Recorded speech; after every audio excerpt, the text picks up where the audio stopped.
Hello everyone, welcome back to Cogate society YouTube channel. और आज की वीडियो में हम हमारे फंडामेंटल्स ऑफ ऑपरेटिंग सिस्टम का जो नेक्स्ट टॉपिक है वो स्टार्ट करेंगे। और जो टॉपिक का नाम है वो है types of operating system. Last दो वीडियोस में मैंने आपको एक इंट्रोडक्शन दे दिया था और हिस्ट्री ऑफ ओएस क्या थी वो मैंने आपको बता दिया था। इस वीडियो में हम स्टार्ट करेंगे टाइप्स ऑफ ओएस। ठीक है, तो without wasting any time start करते हैं।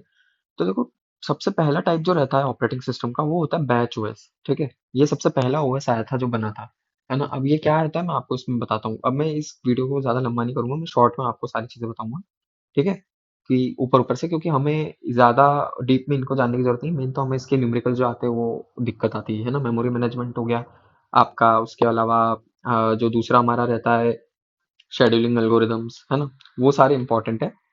ये तो जो है ये एक बेसिक थ्योरी है कि भाई हमें पता रहे कि ऑपरेटिंग सिस्टम पढ़ रहे हैं तो क्या है एग्जैक्टली। ठीक है, तो ये है, होता है बैच ओएस। बैच ओएस में क्या होता है, हमारे पास में एक ऑपरेटिंग सिस्टम रहता है ना। हमारे पास में जॉब्स रहती हैं, हम उन जॉब्स को उस ओएस में भेजते हैं बैचेस के फॉर्म में। मान लो ये जॉब 1 और 2 है, ये हमने भेजी बैच 1 में। फिर जॉब 2 कुछ और है, जॉब 3 और 4 वो बैच 2 में भेजी। जॉब एन है वो हमने बैच M में भेजी। ठीक है, मतलब जरूरी नहीं कि हर एक जॉब के लिए एक बैच रहे, है ना। हम बहुत सारे जॉब्स को एक साथ एक बैच में भेज सकते हैं, या फिर अलग अलग जॉब्स को अलग अलग भेज सकते हैं। और ये पूरा काम जो होता है ना, ये मैनुअली होता है। ठीक है, तो द थिंग इज कि यहाँ पर हमारे पास में ये एक ऑपरेटिंग सिस्टम बीच में रहता है हमारा। ये हमारा बैचेस रहती हैं और हमारे सीपीयू के साथ में ये एग्जीक्यूट होता है, दैट इज बैच ओएस। खत्म। ठीक है, तो ये बेसिक मैंने बता दिया आपको बैच ओएस का। नेक्स्ट चलते हैं। नेक्स्ट है हमारा multi programming OS. Multi programming OS क्या होता है, तो मल्टी प्रोग्रामिंग ओएस में ना हमारे पास में मेमोरी पार्टीशंस रहते हैं। हम और उस मेमोरी पार्टीशन में हर एक जॉब को एक मेमोरी पार्टीशन दिया जाता है। ठीक है, एक ओएस का रहेगा, एक जॉब के लिए रहेगा। मतलब ओएस के थ्रू ही ये मेमोरी पार्टीशन एक्सेस करेगा, है ना। जो जॉब है वो किसी तरह भी कर सकता है, वो जो भी उसको रिक्वायरमेंट है उसके अकॉर्डिंग वो एक्सेस करेगा। लेकिन जनरली ओएस के ऊपर, ओएस एक लेवल है, उसके लेवल के ऊपर सारे जॉब्स आते हैं हमारे।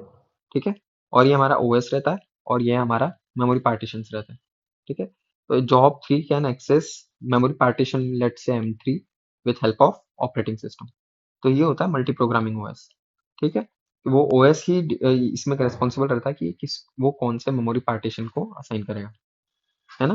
तो ये हो गया।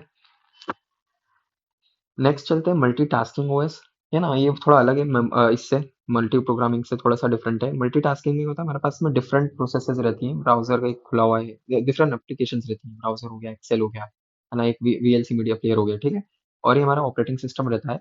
ये ऑपरेटिंग सिस्टम कंट्रोल करता है इन सभी को, है ना। ये लोग अपनी रिक्वेस्ट भेजते हैं जो भी इनकी रहती है। मान लो ब्राउजर को इंटरनेट एक्सेस चाहिए तो वो ओएस डायरेक्ट करेगा सीपीयू को, या फिर जो भी अकॉर्डिंगली उसकी प्रोसेसिंग है वो करेगा।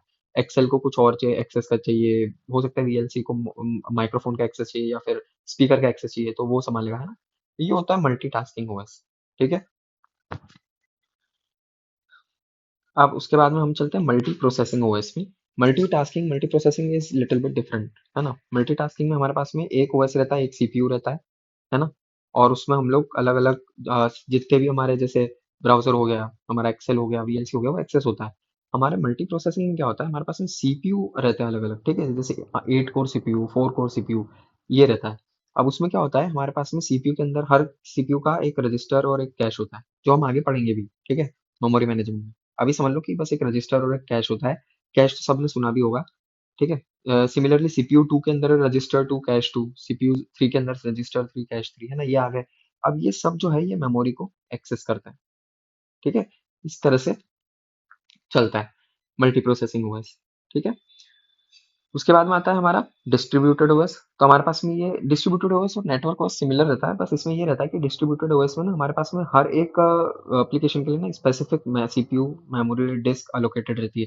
मान लो जैसे ये एप्लीकेशन 1 है, इसको चाहिए ये 3, तो ये मिल गया, है ना। सीपीयू एक्सेस एप्लीकेशन 2 को ये चाहिए, है ना। एप्लीकेशन 3 को ये चाहिए, एप्लीकेशन 4 को ये एक्सेस चाहिए, एप्लीकेशन 5 को ये चाहिए, तो ये सारे अपने आप डिवाइड हो जाते हैं। तो this is they connect with each other with the help of this, है ना। और ये हमारा कम्युनिकेशन नेटवर्क रहता है जो इन सबको कनेक्ट करता है।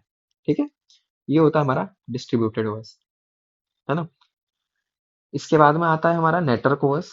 अब ये नेटवर्क ओएस क्या रहता है, हमारे पास में एक फाइल सर्वर रहता है, हमारे पास में डिफरेंट क्लाइंट्स रहते हैं, और हमारे क्लाइंट्स इस फाइल सर्वर को एक्सेस करते हैं for the access of files, है ना। इसके अंदर इस फाइल सर्वर के अंदर एक और लेयर रहती है जो हम बोल सकते हैं ओएस की लेयर। है ना? ये हमारी मेमोरी की लेयर हो गई, ये हमारी ओएस की लेयर हो गई। हो सकता है इसके ऊपर कुछ और भी हो, कुछ हार्डवेयर की लेयर हो, ठीक है? That all depends. और ये क्या होता है, हर एक क्लाइंट वाया नेटवर्क इसे एक्सेस करता है और अकॉर्डिंगली यूज करता है, ठीक है? मान लो जैसे मेरे को प्रिंटर है, प्रिंट का एक मैंने डाला तो इसके अंदर एक ये कांटेक्ट करेगा इस ओएस से। ये ओएस क्या करेगा, प्रिंटर को कनेक्ट भेजेगा रिक्वेस्ट कि भाई मेरे को एक प्रिंट मतलब एक कागज है A4 साइज का प्रिंट करके दे, ठीक है? तो इस तरह से हमारा नेटवर्क ओएस वर्क करता है, ठीक है? तो ये आपके मैंने ओएस कवर करा, टाइप्स ऑफ ओएस कवर करा दिए। इसी इसी के साथ में हमारा ओएस में ये वाला पार्ट कवर हो गया। अब बस हमारा एक लास्ट बचा हुआ है जो फंडामेंटल्स ऑफ ऑपरेटिंग सिस्टम में आता है, प्रोसेस मैनेजमेंट मॉड्यूल। इसके अंदर हमारा 7 स्टेट साइकिल हो गया, आपका 5 स्टेट साइकिल हो गया, है ना? ये सारे इसके अंदर आते हैं, ठीक है? वो मैं आपको नेक्स्ट वीडियो में कवर कराऊंगा। आज की वीडियो के लिए इतना ही। अगर आपको वीडियो अच्छा लगे तो प्लीज़ इस वीडियो को लाइक एंड शेयर करें और चैनल को सब्सक्राइब जरूर करें, और मुझे बताएं मैं कैसे इंप्रूव कर सकता हूँ। Thank you.